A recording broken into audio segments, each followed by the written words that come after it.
Hey, Hare Krishna to all devotees, please accept my humble obeisances. Our glories to Srila Prabhupada and Gurudev. We are reading from Srimad Bhagavatam, Canto 1, Chapter 2, Divinity and Divine Service, from text 14 to 34 onwards.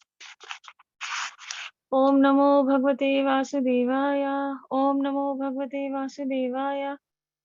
Om Namo Bhagavate Vasudevaya.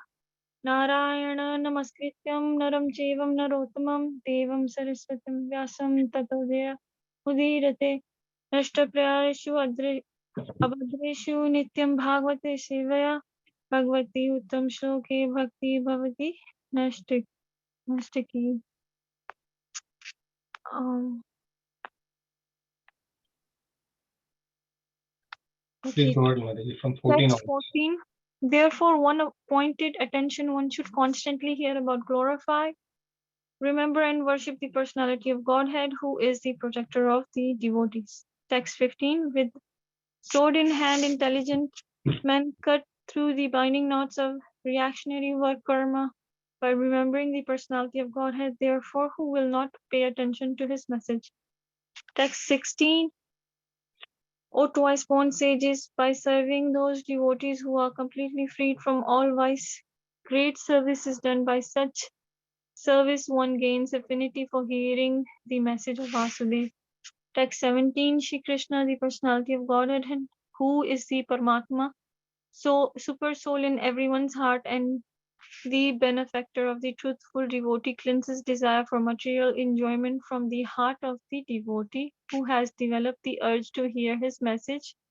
His messages, which are in themselves virtuous, when properly heard and chanted. Text 18. By regular attendance in classes on the Bhagavad Gita and by rendering of the service to the pure devotee, all the all that is troublesome to the heart is almost completely destroyed, and loving service unto the personality of Godhead, who is praised with transcendental songs, is established in an irrevocable fact.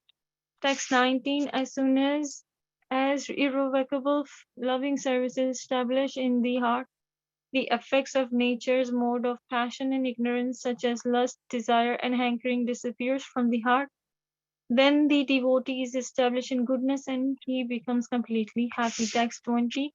Thus established in the mode of unalloyed goodness, the man whose mind has been enlivened by contact with devotional service to the Lord gains positive scientific knowledge of the personality of Godhead in the stage of liberation from all material association.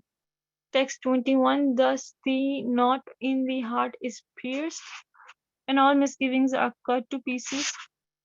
The chain of fruitive action is terminated when one sees the self as master. Text 22. Certainly, therefore, since time immemorial, all transcendentalists have been rendering devotional service to Lord Krishna, the personality of Godhead, with great delight, because such devotional service is in living the self. Text 23. The transcendental personality of Godhead is directly associated with the three modes of material nature, namely passion, goodness, and ignorance. And just for the material world's creation, maintenance, and destruction, he accepts the pre-qualitative forms of Brahma, Vishnu, and Shiva. Of these three, all human beings can derive ultimate benefit from Vishnu, the form of the quality of goodness.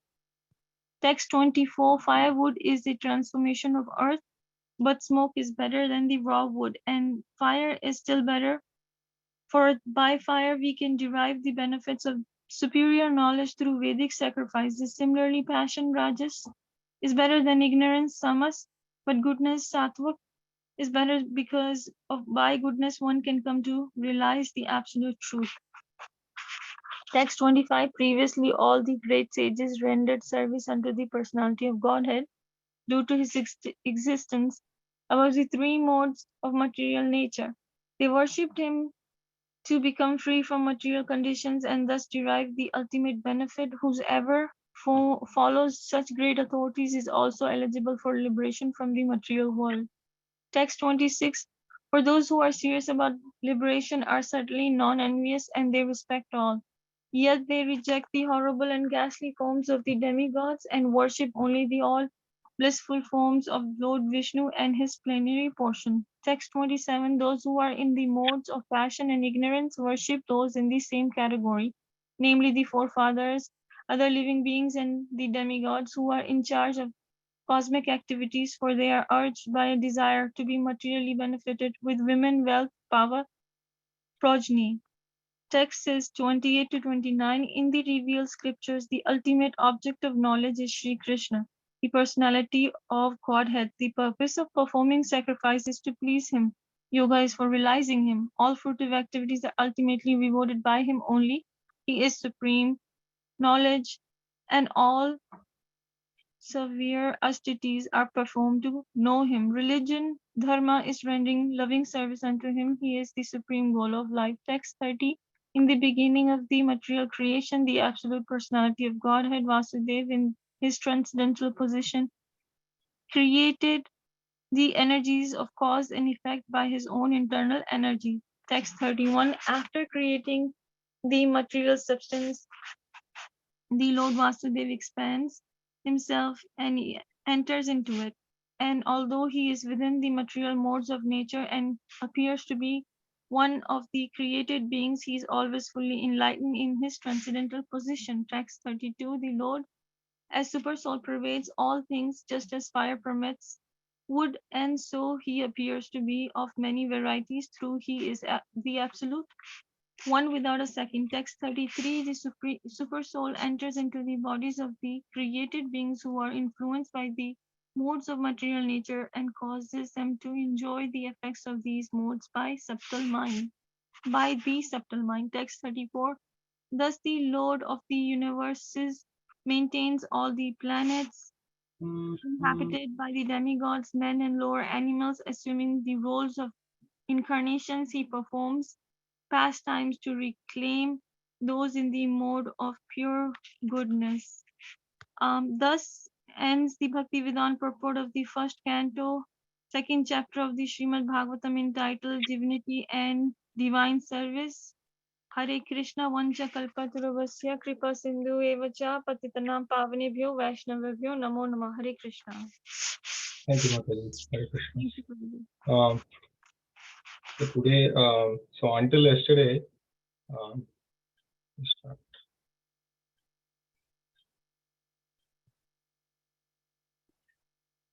Let's offer quick prayers. Om Ajnanatimirantasya Jnananjana Shalakaya Chakshurunmilitam Yena Tasmai Shri Gurave Namaha.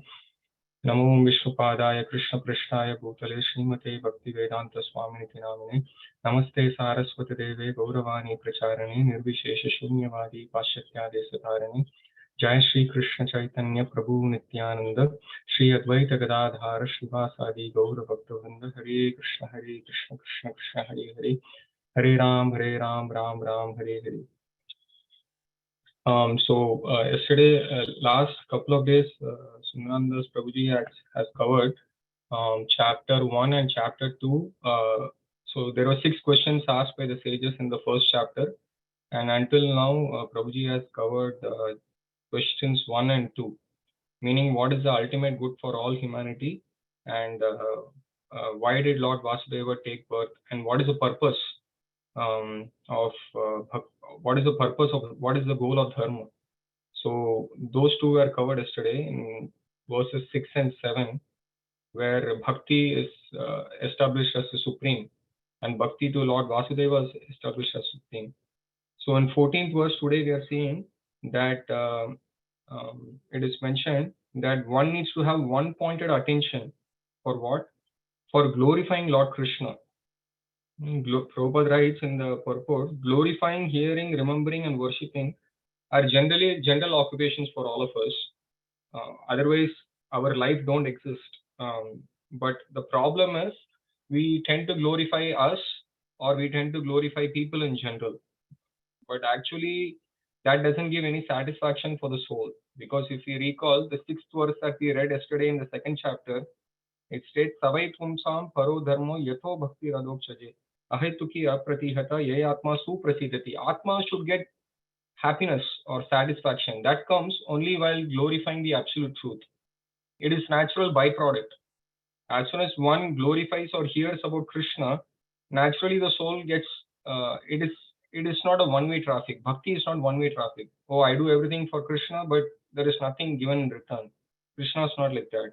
So Prabhupada is writing that uh, false propaganda of glorifying others is not going to satisfy anybody in the society.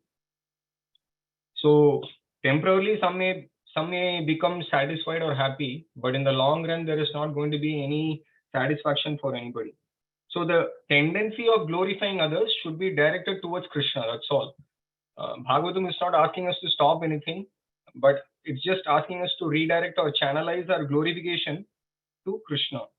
That will give us one-pointed focus in practicing bhakti. And then what will happen by doing this? By glorifying Krishna, um, intelligent men cut through the binding knots of karma by remembering the all personality of Godhead.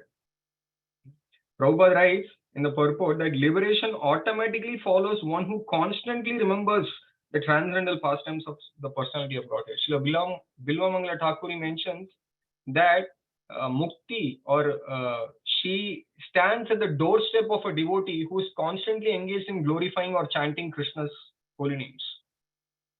For a very advanced devotee or a pure devotee like Srila Prabhupada, they don't have to really worry. Oh, really? I've come all the way from Vrindavan to America. What will happen to me when I pass this body? Will I ever? Do I have to take birth again? No, they don't think about all these things because their focus is to just glorify Krishna and please Krishna in whatever they do. So Prabhupada is saying here, liberation is a byproduct. A pure devotee doesn't think of liberation. That should be our goal. Our goal in life is to make sure that we are not worried about, oh, am I going to get liberated from this world? That's Krishna's job. We don't have to worry about that. Our only duty is to see how much we are attached to Krishna by glorifying him. And by doing this process, Bhagavatam says that our reactionary work or karma is cut by Krishna. Otherwise, there is no way to get rid of the cycle of reaction and action and reaction, because otherwise there are some reactions which are called prarabdha. Prarabdha means which are unmanifest. We don't know when it is going to hit in our life, right? For every action there is a reaction. Maybe I have some disease in my body that I'm able to see now, but in future I really don't know what's going to happen to me. How many of us can give guarantee for that? None of us can give guarantee. So that karma is taken care by Krishna, because everything belongs to Krishna. He knows when to protect a devotee and when not to protect a devotee. But a devotee is fully under the control of Krishna. For a person who's not surrendered to Krishna yet, that karma is controlling the devotee. Krishna is no longer looking after that person anymore. Right? So one has to, without cessation, Prabhupada writes, without cessation, should glorify Krishna. There should not be any satatam kirtayantomam, Krishna says in Bhagavad Gita. We need to endeavor to somehow or the other, yena kena prakarena mana Krishna niveshe. We have to somehow or the other remember Krishna. And Prabhupada's ISKCON has given us this opportunity. When we go to the temple, we naturally remember Krishna. When we meet devotees, we naturally remember Krishna. So Bhakti Yoga, Prabhupada writes, Bhakti Yoga is independent of karma and jnana. You should not worry about, oh, if I practice bhakti, what will happen to my life? What will happen to this? Everything will be taken care by Krishna. And from verse 16 to 22 is probably the essence of this chapter. 16 to 22 explains the process of bhakti. How does bhakti start for all of us? It starts by the mercy of a sadhu. It starts by hearing to a sadhu. When we hear to a sadhu and when we serve such a sadhu, like Srila Prabhupada and many of us disciples in one of the four disciplic successions, when we identify by Krishna's mercy as sadhu and when we hear them and when we try to serve them, that's when we develop a taste to hear about Krishna and chant his glories. Otherwise, the taste doesn't appear. Why?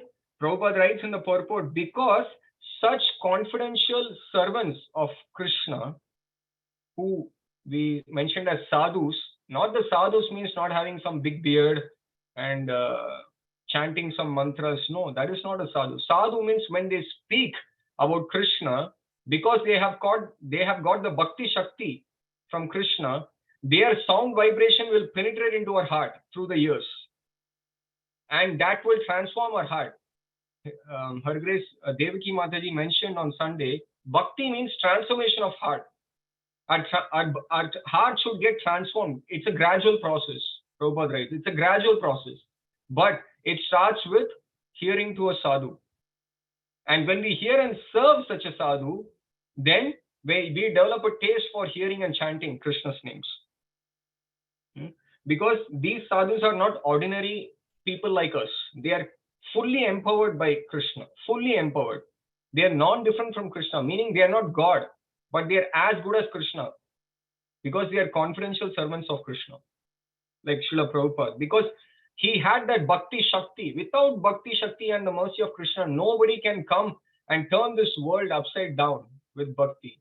With so much passion and ignorance going around the world, it is impossible for a man who's over 70 years old, who doesn't have any money in his hand, just has a trunk of Srimad Bhagavatam in his treasure, and to come and change people's hearts. What to speak of intellectually convincing them, changing people's hearts without bhakti shakti? It's impossible. So we should hear to such persons and then serve such persons their instructions, and then we will gain the affinity to hear about Krishna, and the taste comes. It's a natural byproduct. So one gradually gets the quality of such servants also. When we serve such servants, Prabhupada writes that one gradually gets the quality of such servants also, because all these pure sadhus, they have exceptional qualities that is bestowed by Krishna. And when we serve such servants, we also get the quality of such servants, Prabhupada mentions. And the next verse is effect of hearing. Bhagavatam mentions what happens when we hear. Okay, we serve such sadhus, but when we hear, what is the effect? The next three verses mentions the effect of hearing Srimad Bhagavatam and about Krishna. The sound vibrations enters through the ears into our heart, cleanses the desire for material enjoyment, because that is our nature. The soul by nature wants to enjoy. That is our nature, right? But ultimately we are frustrated. We may have some flickering happiness. Prabhupada says it's flickering because it's just temporary. It doesn't last for long. But then when we hear about Krishna, it enters, the Krishna Katha enters into our ears and heart and cleanses our heart, which has generally the tendency to enjoy our senses.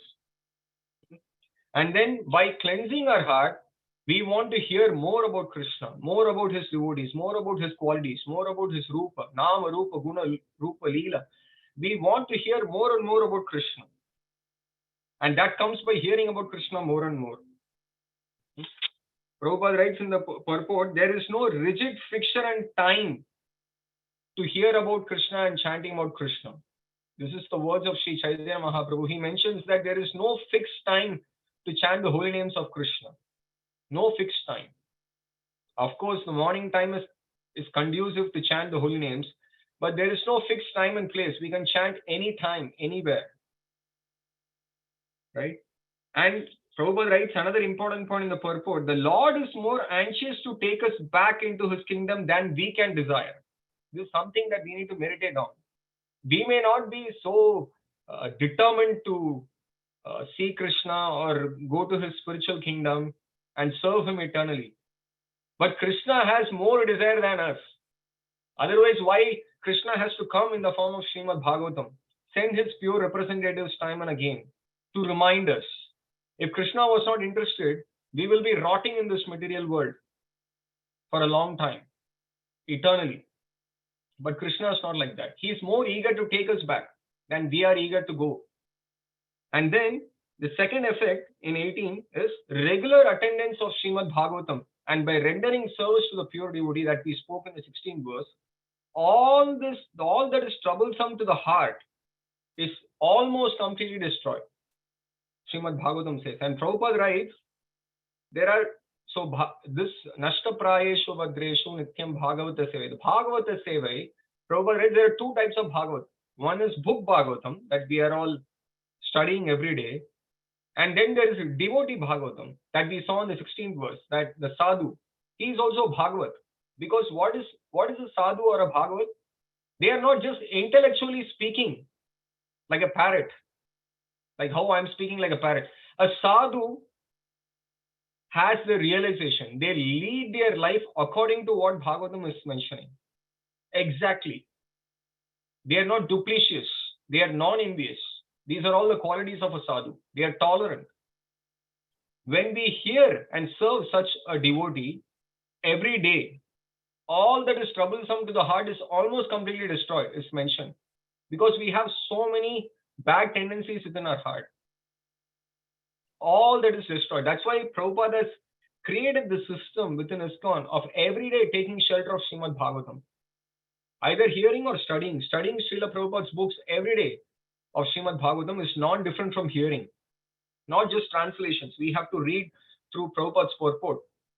That's when we actually understand the true purport of Srimad Bhagavatam. And by pleasing such a devotee Bhagavat, one can receive the benefit of the book Bhagavat, Prabhupada writes.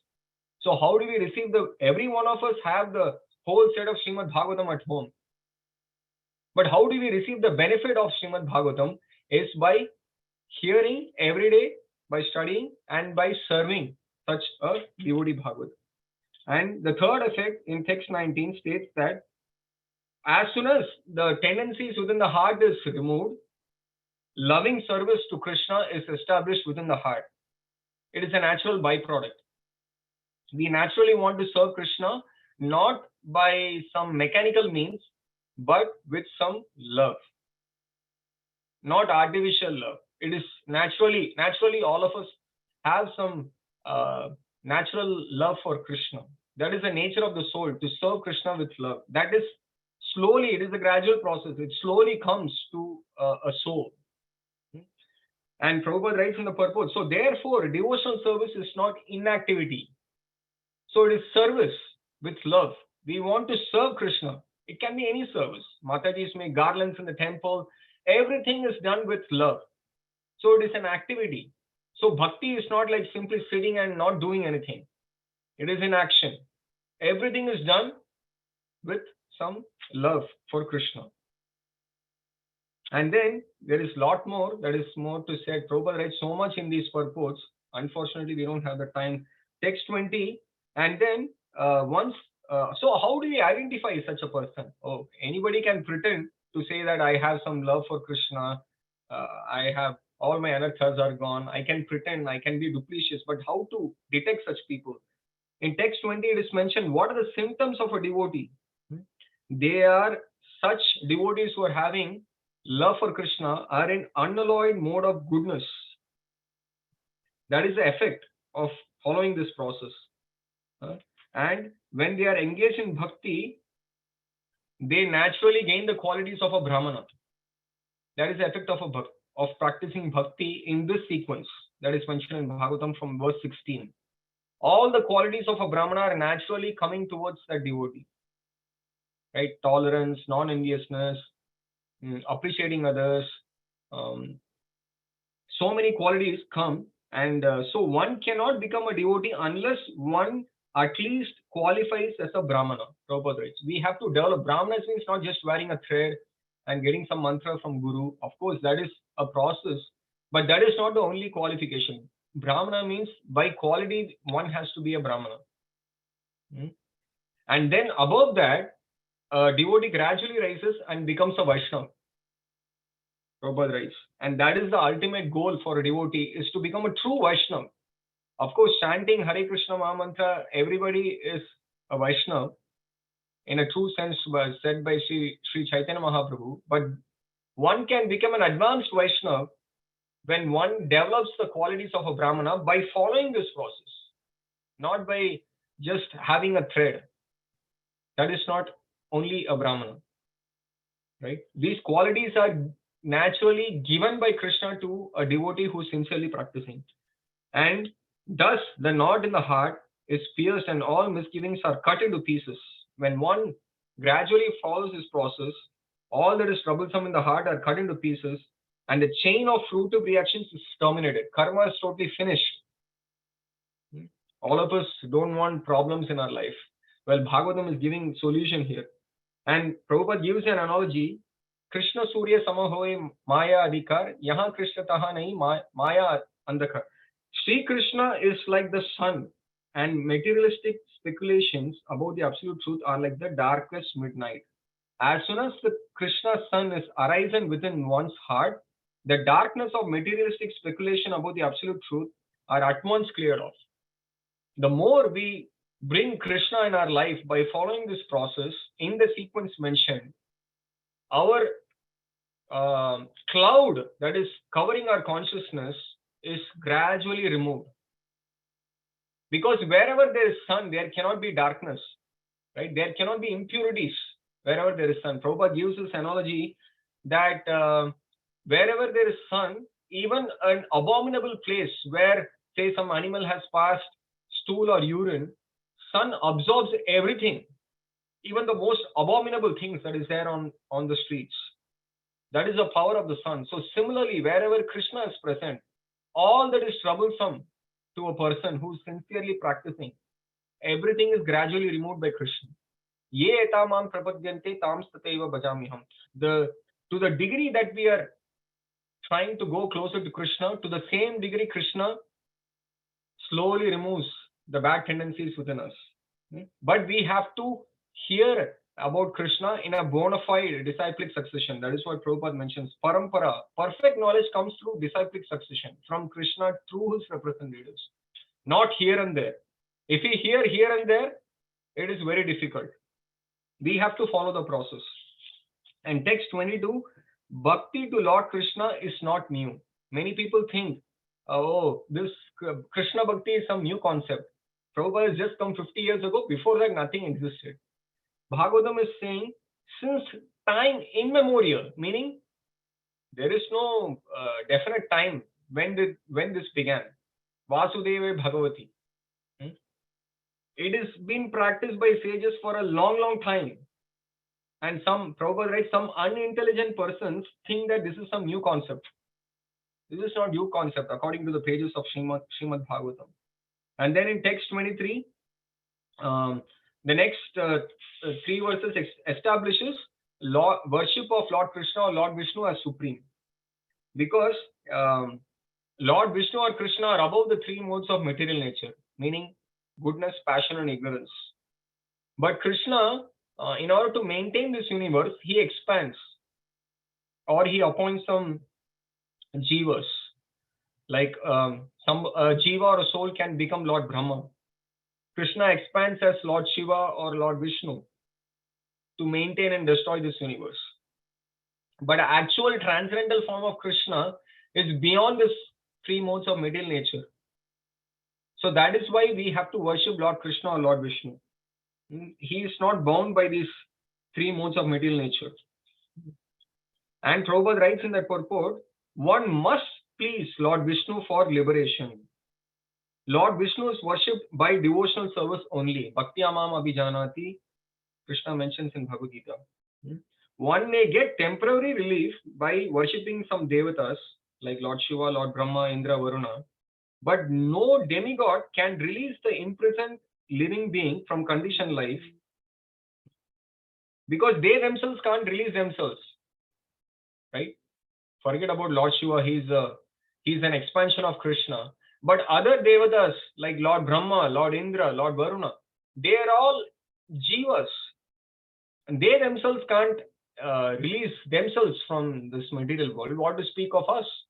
So to worship such devatas for ultimate purpose or goal in life is not very intelligent. That is what Bhagavad Gita also says.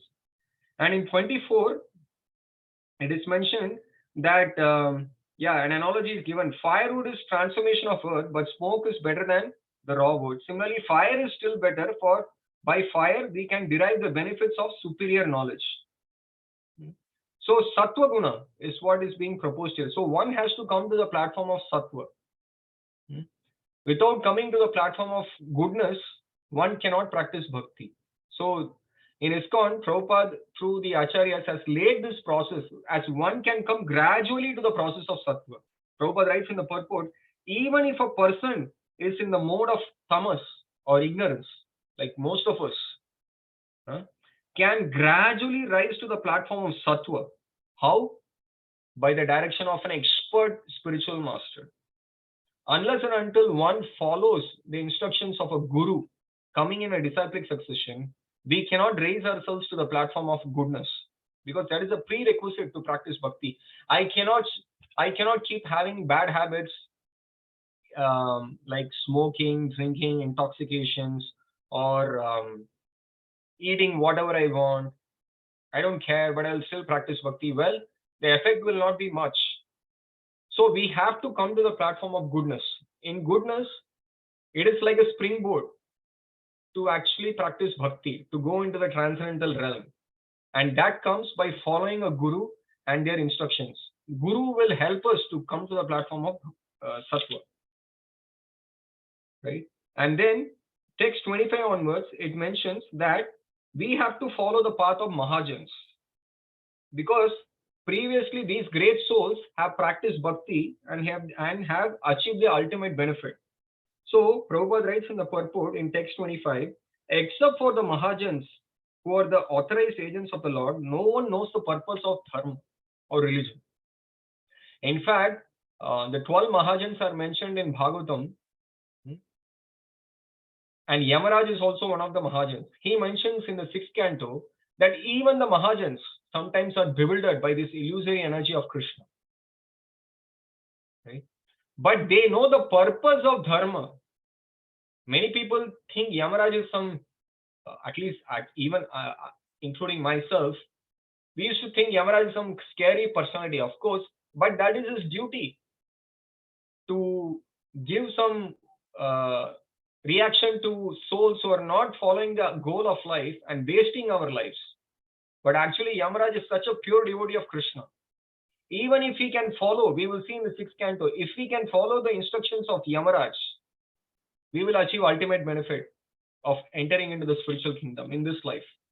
And that's what Prabhupada mentions in the purport. Persons who desire their own good may follow these Mahajans and thus attain the supreme benefit. We can follow such Mahajans, Bhishma, Janaka, Kapila, Prahlad, Yamaraj. There's so many, 12 Mahajans, Lord Shiva. All their teachings will come in the pages of Bhagavatam. If we can follow one Mahajan in our life sincerely, we will see the benefit. And then those who are now, the next three verses talks about description of demigods, worship of demigods. There is not a lot of time. Those who are non-Indians, Prabhupada writes, Bhagavatam says, those who are non-Indians and who are serious about liberation, worship only Lord Vishnu. We don't worship Lord any other devata, because worshipping devatas, like we described, is only for the people who are in the mode of passion and ignorance, who want some material temporary benefits. That is the only goal for people who are worshipping devatas. So we don't want to waste time. It is not that we are disrespecting, Prabhupada writes. We should understand that these devatas are part and parcel of Krishna. They are separated parts of Krishna. So we have all respects to them, but it is not a fact that we need to worship them. Because by worshipping Krishna or Lord Vishnu, we are watering the root of the tree. When we water the root of the tree, we don't have to go and water. Prabhupada says we don't have to water the branches and the leaves. It is not necessary. The leaves are not going to complain because the leaves are automatically nourished.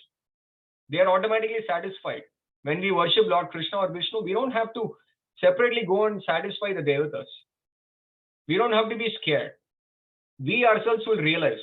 In the initial stages, we may be a little bit confused, but when we practice bhakti consistently, without any interruption, we will see that the devatas are automatically satisfied. We don't have to go to them and try to satisfy them separately.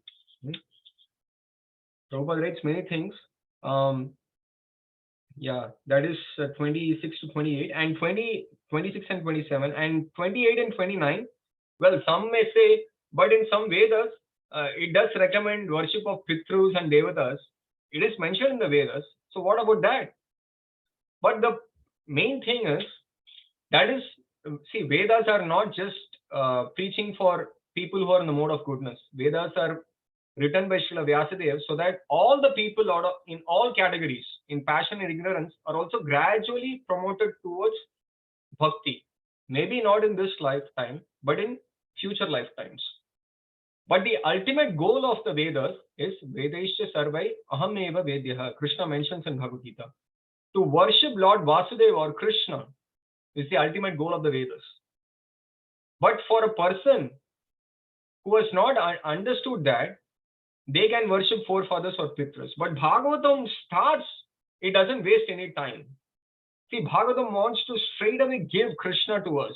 It is by Srila Prabhupada's mercy that we have got this Bhagavatam. Otherwise, we will be rotting in this material world. We should be so grateful, eternally grateful to Prabhupada. Right? In 28-29, he mentions in a lot more things. He mentions in the purport that it is a gradual realization of Brahman, Paramatma, and Bhagavan of Krishna. So Prabhupada has directly come and given us the cake, delicious cake of Srimad Bhagavatam, so that we are not wasting time. And then from verse 30 to 33, it explains about the Purusha avatars. So when Krishna wanted to make this creation, he first expands as Mahavishnu. From his pores, imagine, from his pores, many universes expand. And within that universe, Krishna again enters into it as Garbhodakashai Vishnu, from whose navel sprouts a lotus flower, and Lord Brahma appears and he starts the creation, secondary creation. That is Garbhodakashai Vishnu. And then that same Lord Vishnu enters as Shirodakashai Vishnu into every single atom. We can't even see atoms. That is our conditioned nature, right? We should feel ourselves so small. Shirodakashai Vishnu enters into every atom and into every living being. Krishna is there within our hearts. He knows every single thought that we have. We should be ashamed if we have such bad thoughts within our mind. We should cry out to Krishna, please help us. Krishna is there within every one of our hearts, seeing our every intention, every motive. And if we have some materialistic motive, it is He who sanctions what we want in life. Due to false ego, we think, oh, I came to America with nothing and I'm a millionaire now. This is false ego. Without the sanction of God, we can't do anything in life. This is the verdict of Srimad Bhagavatam. We'll finish. And in text 32, it explains about 32-33 explains about the super soul. Like we mentioned, Krishna enters as a super soul within our heart. And in text 34, we'll finish. It is mentioned that the question for the third question was, why did Lord Vasudeva appear in the womb of Devaki? That is question 3. So the reason that is given is, the Lord of the universes maintains all planets inhabited by the demigods, but he comes into this material world. He came as Krishna. For what purpose? To deliver those who are in the platform of pure goodness. So we understood there is 3 modes. Ignorance, passion, and goodness, right? Beyond goodness is pure goodness. That is bhakti. Bhakti is beyond goodness. So those who are practicing pure bhakti and becomes a pure devotee, Krishna comes to deliver such devotees. His only business is to have pastimes with such devotees and take them back with him when he goes back to the spiritual world. I would like to finish off with one. Prabhupada, every purport has one stamping point for us to meditate on. Let's meditate on this one particular sentence. Let's listen carefully to this one sentence. The happiness which the living beings are hankering is not to be found within any corner of this innumerable universes and material planets. The happiness that we are all hankering for cannot be found anywhere within this material universe. Let's meditate on this. Jagat Guru Srila Prabhupada ki Jai. Nitai Gaur Premanande Hari Hari Bol. We'll conclude here. I have some other service to do. I'm extremely sorry. Vancha kalpatarubhyascha kripa sindhubhya vacha patitanam pavanebhyo vaishnavibhyo namo namaha. Hare Krishna. Hare Krishna Prabhupada. Hare Krishna, Prabhuji. Thank you. Hare Krishna Prabhupada.